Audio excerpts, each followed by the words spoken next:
পিকে tutorial hub চ্যানেলের আরেকটি নতুন ভিডিওয়ে আমার সকল প্রিয় দর্শক এবং ভিউয়ার বন্ধুদের স্বাগত জানাই। প্রিয় দর্শক, তোমাদের উদ্দেশ্যে আমি প্রথমে জানিয়ে রাখি, তোমরা আমার আজকের এই ভিডিওটি শুরু থেকে শেষ পর্যন্ত সম্পূর্ণ অংশটুকু দেখবে এবং ভিডিওটি তোমাদের কেমন লাগলো তা কমেন্টের মাধ্যমে জানাবে। তোমাদের এই কমেন্টগুলোই পরবর্তীতে আমাকে আরো এই ধরনের বিষয়ভিত্তিক ভিডিওগুলি তৈরি করতে উৎসাহিত করবে। তোমরা আমার আজকের এই ভিডিওটি তোমাদের বন্ধু বান্ধব এবং আত্মীয় স্বজনের মধ্যে শেয়ার করে দেবে, যাতে তোমাদের মতো তারাও এই বিষয়ভিত্তিক ভিডিওগুলির মধ্যে দিয়ে উপকৃত হতে পারে। পশ্চিমবঙ্গ উচ্চ মাধ্যমিক শিক্ষা সংসদের দ্বাদশ শ্রেণীর চতুর্থ সেমিস্টারের ইতিহাস বিষয়ের আলোচিত অধ্যায় আলিগড় আন্দোলন, মুসলিম লীগ এবং হিন্দু মহাসভা, এই অধ্যায় থেকে আজকে আমি তোমাদের দুটি গুরুত্বপূর্ণ প্রশ্ন নিয়ে আলোচনা করে দেব। তার মধ্যে প্রথম প্রশ্নটি হলো, ভারতের রাজনীতিতে দ্বিজাতি তত্ত্বের কি প্রভাব দেখা গিয়েছিল? স্যার সৈয়দ আহমেদ খানের দ্বারা প্রবর্তিত দ্বিজাতি তত্ত্ব ভারতের ইতিহাসের ক্ষেত্রে এক বহু চর্চিত এবং আলোচিত বিষয়। এই তত্ত্ব অনুযায়ী ভারতবর্ষে বসবাসকারী হিন্দু এবং মুসলমানরা কেবল দুটো আলাদা ধর্মীয় সম্প্রদায়ই ছিল না, তারা ছিল দুটি আলাদা জাতি। তাই এদেশে সাম্প্রদায়িক রাজনীতির উত্থান এবং বিচ্ছিন্নতার প্রসারের ক্ষেত্রে এই দ্বিজাতি তত্ত্ব মতবাদটি গুরুত্বপূর্ণ ভূমিকা পালন করেছিল। স্যার সৈয়দ আহমেদ খান কর্মজীবনের প্রথম পর্বে হিন্দু মুসলমান ঐক্যের কথা বললেও পরবর্তীকালে অর্থাৎ আনুমানিক 1880-র দশক থেকে তিনি প্রচার করতে শুরু করেছিলেন যে হিন্দু এবং মুসলমানদের স্বার্থ এক নয়, তারা পরস্পর বিরোধী।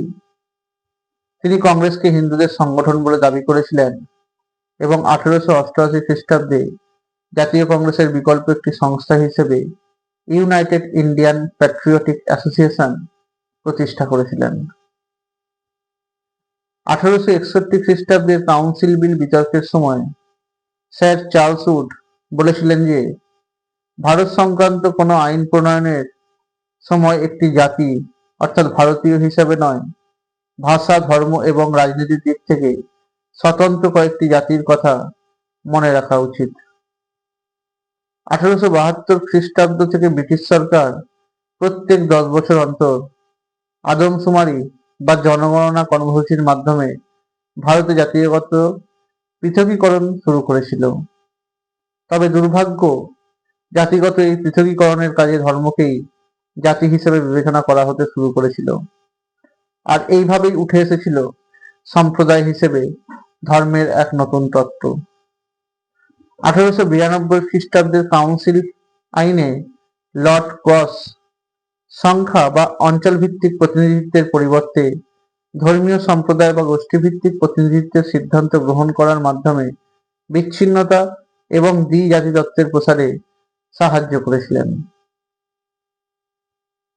ব্রিটিশ বিরোধী আন্দোলনকে দুর্বল করা এবং নিজেদের শাসনকে নিরাপদ ও দীর্ঘস্থায়ী করার জন্য ব্রিটিশ সরকার ভারতের সাম্প্রদায়িক ঐক্যকে নষ্ট করে দিয়ে তাদের লক্ষ্য পূরণ করতে এগিয়েছিল। এই উদ্দেশ্যে লর্ড কার্জন বিভাজন এবং শাসন নীতি প্রয়োগের দ্বারা 1905 খ্রিস্টাব্দে বঙ্গভঙ্গের পরিকল্পনা করেছিলেন, আর এইভাবেই শাসনতান্ত্রিক সুবিধার অজুহাত দিয়ে বাংলাকে ভাগ করে স্বতন্ত্র মুসলিম প্রধান একটি অঞ্চল গড়ে তোলা ছিল লর্ড কার্জনের অন্যতম প্রধান লক্ষ্য। স্যার সৈয়দ আহমেদ খান আলিগড় আন্দোলনের মাধ্যমে যে দ্বিজাতি তত্ত্বের বীজ বপন করেছিলেন তা ক্রমেই নিখিল ভারত মুসলিম লীগ প্রতিষ্ঠার মাধ্যমে বিস্তার লাভ করেছিল। এই মুসলিম লীগের সভাপতি হিসেবে 1930 খ্রিস্টাব্দে মোহাম্মদ ইকবাল পাঞ্জাব, উত্তর পশ্চিম সীমান্ত প্রদেশ, সিন্ধু, বালুচিস্তান, কাশ্মীর এই 5টি জায়গাকে নিয়ে আলাদা মুসলিম রাষ্ট্র গঠনের একটি প্রস্তাব দিয়েছিলেন। যদিও পরবর্তীকালে কেমব্রিজ বিশ্ববিদ্যালয়ের ছাত্র চৌধুরী রহমত আলী এই একই প্রস্তাবে সায় দিয়েছিলেন। তবে এই তত্ত্বের ধারণা আরো পূর্ণতা লাভ করেছিল যখন 1940 খ্রিস্টাব্দের 23শে মার্চ লাহোর অধিবেশনে মোহাম্মদ আলী জিন্নাহর সভাপতিত্বে বলা হয়েছিল ভৌগোলিক এবং স্থানগত পুনর্বিন্যাস করে মুসলিম প্রদেশগুলির পুনর্গঠন করার কথা। এইগুলো হবে স্বশাসিত এবং সার্বভৌম। এরপর ক্রমেই জিন্নাহ দ্বি-জাতি তত্ত্ব ব্যাখ্যা করেছিলেন এবং মুসলিমদের জন্য আলাদা রাষ্ট্রের দাবি তুলতে থাকেন। এর পরবর্তীকালে মুসলিম লীগ আলাদা রাষ্ট্রের দাবিতে আন্দোলন শুরু করলে তা পাকিস্তান তৈরির প্রেক্ষাপট রচনা করেছিল। সিমলা দ্বৈতের কথা বলতে গেলে বলা যায়, ভারত সচিব লর্ড মরলে 1906 খ্রিস্টাব্দে তার এক বাজেট বক্তৃতায় ইঙ্গিত দিয়েছিলেন যে ব্রিটিশ সরকার শীঘ্রই ভারতে প্রতিনিধিত্বমূলক সরকার চালু করবে। আর এই বক্তৃতার পর মুসলিম নেতারা আশঙ্কা প্রকাশ করেছিল, কারণ তাদের ধারণা ছিল ভারতে যদি নতুন স্বশাসিত প্রতিষ্ঠানগুলি সংখ্যাগরিষ্ঠ হিন্দুদের দ্বারা চালিত হয় তাহলে সেখানে তারাই কর্তৃত্ব করবে। আসলে এই সময় হিন্দুরা ছিলেন জাতীয় কংগ্রেসের দ্বারা সুসংগঠিত, আর এইরূপ পরিস্থিতিতে কংগ্রেসের অনুরূপ মুসলমানদের জন্য একটি নিজস্ব রাজনৈতিক সংগঠন প্রতিষ্ঠার দাবি জোরালো হতে শুরু করেছিল। মুসলমানদের নিজস্ব রাজনৈতিক সংগঠন গড়ে তোলার দাবি যখন জোরালো হয়ে উঠছে, ঠিক সেই সময় আলিগড় কলেজের সচিব মহসিন উল মুলক ঢাকার নবাব সলিম উল্লাহের সঙ্গে আলোচনা করে বড়লাট লর্ড মিন্টোর সঙ্গে এক সাক্ষাতের উদ্যোগ গ্রহণ করেছিলেন। এই সময় আলিগড় কলেজের ইংরেজ অধ্যক্ষ মিস্টার আর্চবোল্ড এই বিষয়ে বড়লাটের সচিব ডানলপ স্মিথের সাহায্যে প্রার্থনা করেছিলেন। এই স্মিথের উদ্যোগে লর্ড মিন্টো মুসলমান প্রতিনিধিদের সঙ্গে সাক্ষাৎ করতে সম্মত হয়েছিলেন। 1906 খ্রিস্টাব্দের 1 অক্টোবর অবশেষে 35 জন সদস্য বিশিষ্ট মুসলিম প্রতিনিধির দল সিমলায় লর্ড মিন্টোর সঙ্গে সাক্ষাৎ করেছিলেন। এই সদস্যদের মধ্যে প্রায় সবাই ছিলেন আলিগড় কেন্দ্রিক উচ্চবিত্ত তথা উচ্চবর্গের মুসলমান। এই দলের নেতৃত্ব দিয়েছিলেন আগা খান। এই সাক্ষাৎকার ইতিহাসে সিমলা দ্বৈত বা সিমলা ডেপুটেশন নামে পরিচিত। মুসলিম প্রতিনিধিদের দল এই সাক্ষাতে বড়লাটের হাতে একটি স্মারকলিপি তুলে দিয়েছিলেন, যেখানে বলা হয়েছিল মুসলমানরা হলো একটি স্বতন্ত্র জাতি বা সম্প্রদায়। তাদের রাজনৈতিক স্বার্থ হিন্দুদের রাজনৈতিক স্বার্থের থেকে সম্পূর্ণরূপে আলাদা। তাই সরকারি চাকরি এবং প্রতিনিধিত্বমূলক প্রশাসনিক সংস্থায় সংখ্যালঘু হিসেবে হিন্দুদের সমানুপাতে মুসলমান প্রতিনিধি পাঠানোর দাবি বৈধ।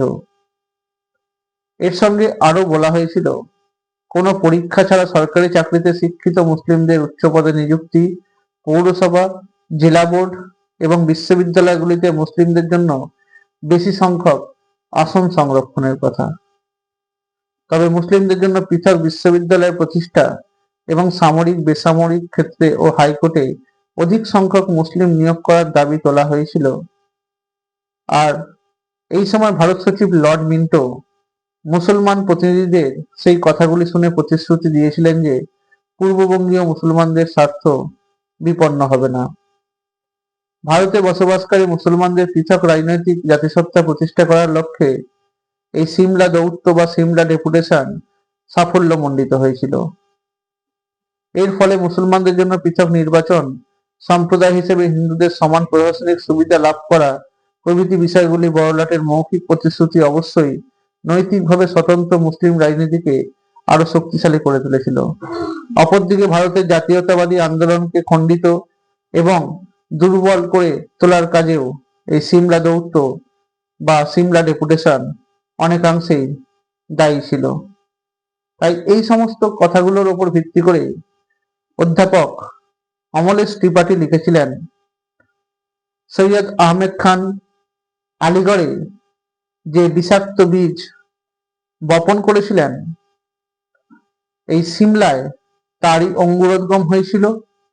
আর ঠিক তার 40 বছর পরে যে বিষময় ফলের সৃষ্টি হয়েছিল, সেই বিষযুক্ত ফলের থেকেই জন্ম হয়েছে বা সৃষ্টি হয়েছে পাকিস্তান রাষ্ট্রের বা পাকিস্তান দেশে? এই দুটো প্রশ্নই তোমাদের পরীক্ষার জন্য খুবই গুরুত্বপূর্ণ, তাই তোমাদের এই দুটো গুরুত্বপূর্ণ প্রশ্ন নিয়ে আলোচনা করে দিলাম। তোমরা আমার আজকের এই ভিডিওটি লাইক করে দেবে, কমেন্ট করবে, শেয়ার করে দেবে। আমার চ্যানেল নতুন দেখে থাকলে চ্যানেলটি সাবস্ক্রাইব করে দেবে, পাশে থাকা বেল আইকনটি প্রেস করে দেবে, যাতে তোমরা আমার ভিডিও নোটিফিকেশনগুলো পেতে পারো। তোমরা আমার ফেসবুক পেজে ফলো করে দেবে আর ইনস্টাগ্রামেও ফলো করে দেবে। ধন্যবাদ।